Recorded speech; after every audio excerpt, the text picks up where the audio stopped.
Owen, are you okay? You look a little stressed. I'm fine. This wedding that I'm planning is going to be perfect. I'm sure it will be, but what's wrong?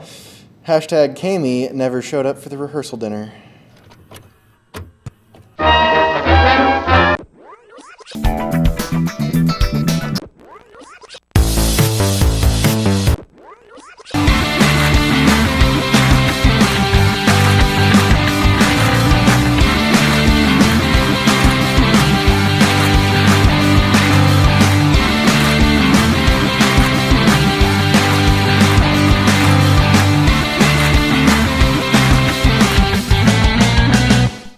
News show. I'm your host, Gabby Kramer. And I'm Owen DeWeese, seriously considering quitting the wedding industry. Okay, wait. Jamie and Kat. Kami, they never showed up to the rehearsal dinner. Nope, it was last night, and neither one of them showed up. Wait, I wasn't there either. That's my point. No one showed up. No one? No one. Not even Drew? Nope. Not even Drew too? Nope. I might know why. I'll tell you after whatever Steven is about to do. Hi, I'm Stephen J. Mason. The J doesn't stand for anything this week. It's on vacation. Ever watch a movie where you had no idea what was happening? I'm not talking about a tight story like Inception that's easy to lose track of, or even the schlock they pass off as a sci-fi original movie that's not worth watching even to make fun of it. I'm talking about the kind of movie that slams its face into a concrete wall on purpose. Tokyo Fist, or as I like to call it, Tokyo Fist, is a movie, though you might get confused about it because it resembles an acid trip nightmare. Explaining the plot is meaningless. There's two men and one woman. The men both victimize people's faces until they look like organic crash test dummies, and the woman impales herself with metal for fun. This stuff is off the rails! To demonstrate the spirit of Tokyo Fist, the rest of this segment will have no more sentence breaks. There's this scene in the movie where one of the dudes gets punched by the other dude and sends him flying through the door of his apartment. These are supposed to be regular people, so that kind of throws you off around the 15-minute mark. It's the most visceral blood punch I've ever seen committed to film. Then they both scream at the top of their lungs loud enough to start a cerebral spinal earthquake, CSEQ for short. There's more boxing scenes in this movie than Rocky franchise combined. If I had $1 for every time someone got punched in the face, I'd go up 8 tax brackets. There's a montage where the same guy gets punched all across Tokyo. This is Director Shinya Tsukamoto's weirdest film, and that's really saying something considering this is the guy who made a movie where the main character's Wang gets turned into an electric drill. This whole film is like that one Marvel vs. Capcom 2 video where that guy says something like, light punch, medium punch, light kick, heavy punch. The usage of the Tokyo cityscape to create a shell world disconnected from human warmth goes to show that Tsukamoto is a cinematic genius. Sensory overload, concussive violence, spiraling insanity, Tokyo Inferno, blood-soaked barrage, scream your voice till you're shredded. Audiovisual aneurysm, the semi-sexual ultraviolence on display is a testament to auteur capabilities. You should watch more weird movies. Who cares if it doesn't make any sense? Get what? Thanks. Go watch Tokyo Fist. So, tell me, why didn't anybody show up? No one knew it was happening. What do you mean?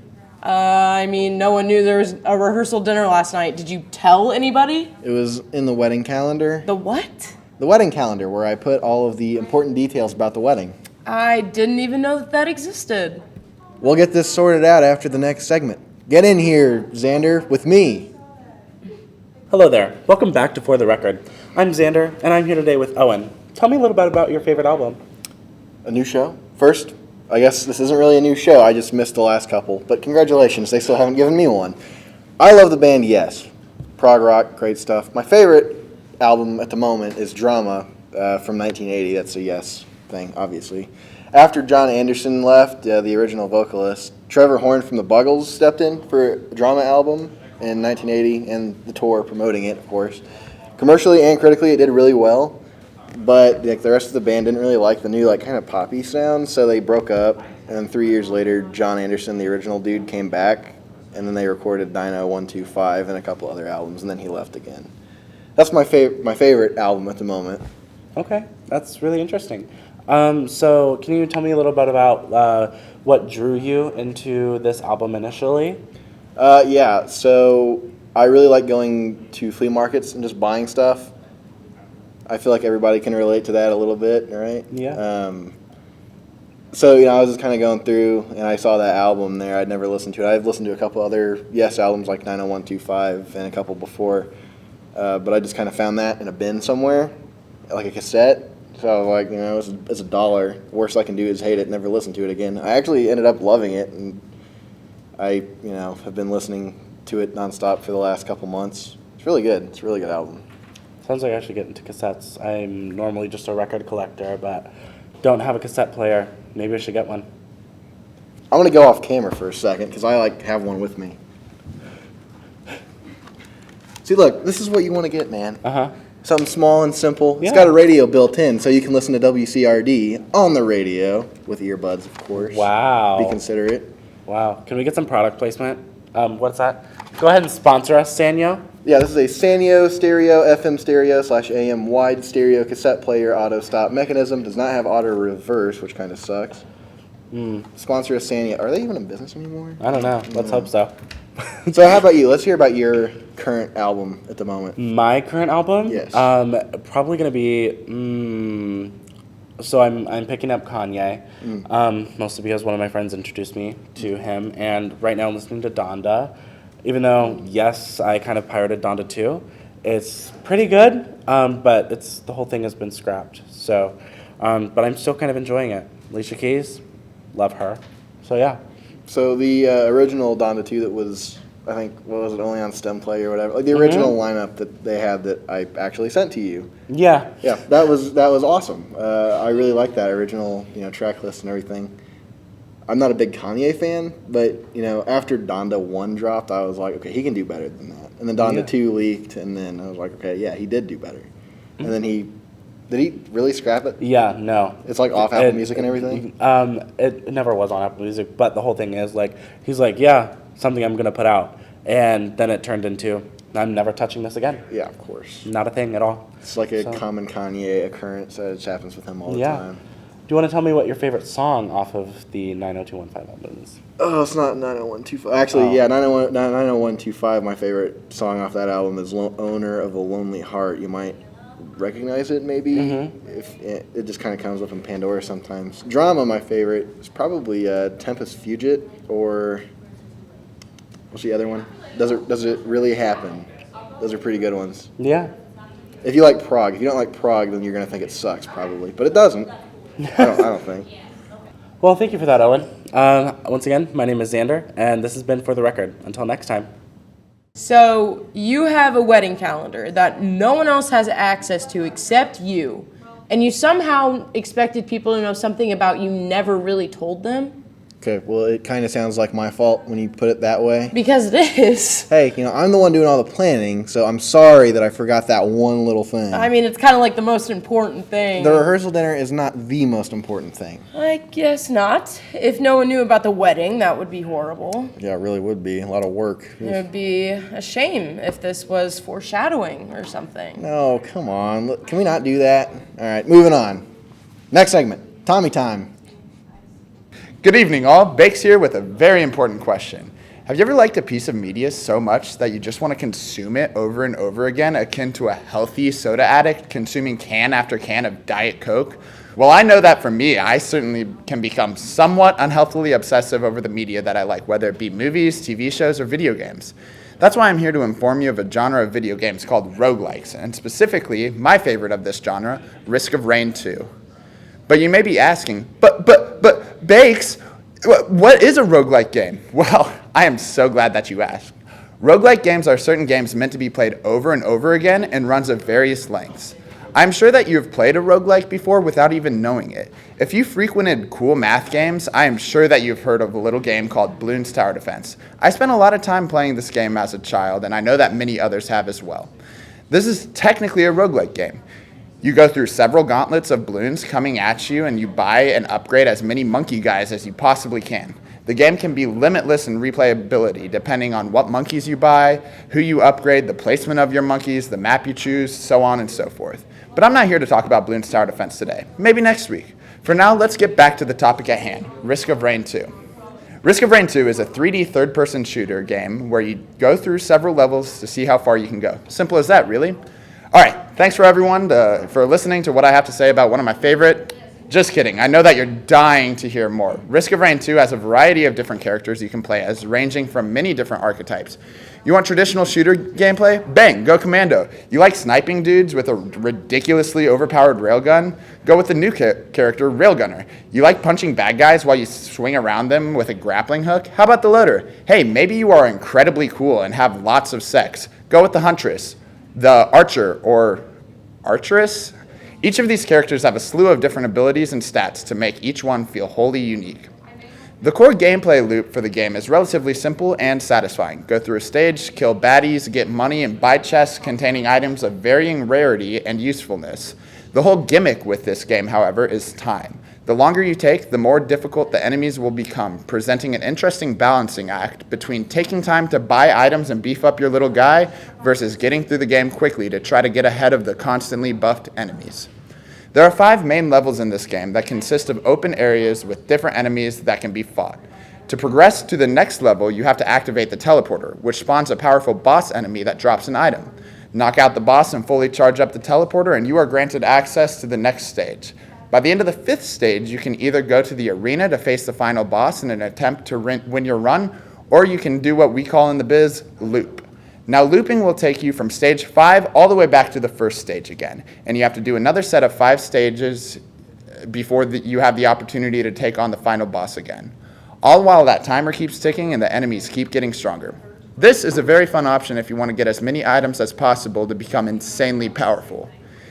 You know it's the penultimate paragraph when I word vomit everything else that I want to note that didn't quite neatly fit in the script anywhere else. Okay, 3, 2, 1, here we go. The wide variety of items, characters, and enemies and stages in this game truly make each run feel unique and different from the last and your next. Beyond this, if you are a fan of video game music, you are in for a bona fide treat with this game. You'll get lost in the synthwave soundtrack as you explore this alien planet and its many inhabitants. It is also up to 4 players, so you and up to 3 other friends can share this amazing experience. Also, if you're more of a 2D platformer type of fella, the first one is pretty much the exact same game, but it's 2D with a different cast of characters. Overall, I give this game a 6.9 out of 7. You really can't go wrong with picking this game up for 25 buckaroos. It is quite the bargain. Now let's say you like what the game has to offer. The DLC Survivors of the Void just recently released, which caused me to rekindle my love for this game. It is currently 15 bucks. If you love the game already and want to shell out some more money at Hopoo Games, you will not regret it. This has been Bakes, and I'm pretty sure I left my stove on, so I'm going to go do something about that. Bye-bye. Well, what did you even have planned for the rehearsal dinner? There were going to be beautiful speeches and... Speeches? How are people supposed to give speeches if they don't even know what's happening? Okay, they were supposed to be there, and that's not all that I had planned. That's when gifts were going to be exchanged. Gifts no one knew that they were supposed to buy, right? I bought a gift. Okay, well then what did you get them? Well, I can't say it now because that would ruin the surprise. Does it matter anymore? It'll still be a surprise, just not at the rehearsal dinner. Do you know what's not a surprise, Gabby? The film that Eric is going to be talking about next. So I have a few set of rules for myself within my dating life, which include red flags. One of those is if you believe Shrek 2 isn't a cinematic masterpiece. Sorry to break it to you, Sunshine, but it is. There are so many things that are just exceptional within this film, which include the pop culture references and the jokes, the variety of characters, and having probably one of the best villains in the entire Shrek multi-meta spider DC universe, the fairy godmother. To start off the movie, we are introduced to the familiar scene which retells the curse of Princess Fiona. This time narrated by Prince Charming, who I guess seems to have the special edition of the fairy tale, which includes extra details. Upon monologuing into the castle, Prince Charming learns that the princess has already been saved and is now on her honeymoon. Kind of reminds me of my own dating life, if I'm going to be honest. As the plot unfolds, I can't help but fall in love with the entire atmosphere of this film. As a standalone movie, it works. But as a sequel to the original Shrek film, it is probably the perfect sequel.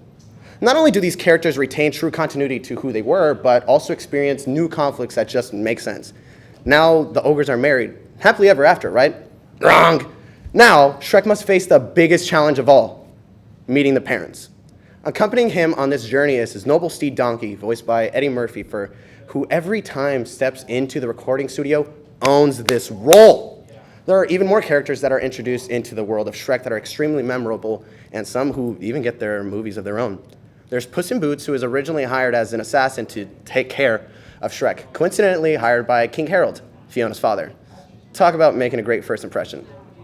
Furthermore, Shrek thinks himself inadequate of Fiona's love after several mishaps, which leads to him going to the fairy godmother's potion factory, where he steals a special potion that produces nightmares and fan edits around the world. Human Shrek. Conveniently called Happily Ever After, where Shrek must kiss Fiona by midnight to keep their human forms, conflict arises and boom, Shrek is arrested. Free my mans, he did nothing wrong. One of my favorite characters that is introduced is by the Gingerbread Man and the Muffin Man. Mongo, the giant gingerbread man. You might ask, why is he so special? Well, because he and the best Shrek villain in all time, the fairy godmother, created, in my humble opinion, the most beautiful and perfect sequence in all of cinematic history and mankind, period. The I Need a Hero sequence is phenomenal. The choice of song, the action behind every character included, and the stakes within the scene are at an all-time high. Now Fiona thinks Prince Charming is Shrek after a small trick played by the godmother. The problem, there was another potion involved in Fiona's coffee that will make her fall in love with just a kiss. I think that sounds like roofies, honestly. Fiona, however, is holding out for a hero quite literally as she suspects something is occurring, but here comes our knight in shining armor, a human ogre bursting into the castle atop a giant gingerbread man. How poetic. Prince Charming and his mother, the godmother, by the way, what? Think of themselves as a hero in this situation as they try to right the wrong of Fiona's marriage to Shrek. Sung by Jennifer Saunders, this song is recorded with new instruments to make this song feel like a musical theater powerhouse track, which I will admit for all, we have definitely all sung our hearts out to this song into a hairbrush. Puss in Boots, Donkey, who is now Stallion, Pinocchio, who turns into a real boy briefly, and the three blind mice, along with other fairy tale creatures, help their swamp owner friend Shrek to reach the true love before it's too late. In the end, Shrek retains Fiona in his life, the godmother dies, and the frog turns into a princess. You know, the usual. But I would be doing discredit to this film if I said that these were the only events that transpired in this film. For once, I'm not joking, and I wholeheartedly recommend this movie as a must-watch if you have not already. My rating for this film, I would swipe right on Human Shrek. For all Sunseekers, I'm Eric Lagos. Now back to Gabby and Owen. Okay, so does this mean that I have to get them a gift? Because I literally cannot afford that. It's not about what your bank account can afford, Gab. This day isn't about you. It's about Jamie and Kat, Kami, and me. You? How is this about you? I practically brought them together. I think Courtney actually brought them together. Okay, all right, whatever. Final words time. Cool. Well, I was going to talk about that Yes album before I knew I was going to be on Xander's segment, and I was probably going to write it out a little bit more. Sorry you had to, watch that. So I'll talk about something else. How about another album? I just recently started listening to Warren Zevon, the Werewolves in London guy. I think he sampled that or Kid Rock sampled that, that's right. The album My Rides Here was released in 2002, just a couple months before Zevon was diagnosed with terminal mesothelioma. It features Zevon in collaboration with a circle of writer friends, including Carl Hyacin, Larry Klein, Hunter S. Thompson, Mitch Albom, and Paul Muldoon. Like Zevon, these are all men with sharp intelligence and dark wit, whose common theme is aging throughout the cruelty and disappointment of the modern world. Hard to blame them, it sucks. The album visits realms of darkness, especially on the helped written, whatever. You're a whole different person when you're scared. If you're a fan of Hunter S. Thompson like I am, you'll love that song. Longtime Zevon cheerleader and everyone's favorite Ball State alum, David Letterman, shows up with the Late Show Band for the song Hit Somebody, the hockey song. It's great. It's a really good song. Listen to it, Gabby. Overall, the album is a great introspective vision of how it feels to be around an ever-changing world at an older age. Unfortunately, Zevon passed away a year after that album was released, but not before releasing 2 more albums after My Rides Here, with the final song in his entire discography being Keep Me in Your Heart on the album The Wind. Warren Zevon's entire discography was both very personal and very witty. Seriously, listen to any one of his songs and you're probably going to hear a macabre line that'll make you laugh. Classically trained and tumultuously brilliant, the world suffered a great loss when Zevon passed on. With all that out of the way, I'll hand it over to Gabby once again. Thank you, Owen. This week, I decided I wanted to give you all quite a fright, so I am spreading awareness about the show Two Sentence Horror Stories, currently streaming on Netflix. The show has a similar feel to another popular Netflix show, Black Mirror. Each episode focuses on a different, creepy, and made-up story certified to scare the daylights out of you. One in particular, an episode titled Mother Nature, was particularly jarring to me. I remember sitting with my jaw open for at least 2 minutes straight. In this episode, a man is gifted a plant by his boyfriend who feels as though the man is too busy and not making enough time for him. Things turn sour over the next 48 hours the two spend apart, resulting in a massive change in their future. I really do not want to spoil it, as it was tremendously horrifying when I had no idea what would happen next, and I want all of you to have the same delightful experience. So go stream it right now, because hey, it's the end of the show. As always, thank you for watching. If you want to see anything else from us here at The Real Deal, be sure to check us out on Facebook, Twitter, and our website, of course, for all things entertainment. I'm Owen DeWeese. And I'm Gabby Kramer. Thanks for watching.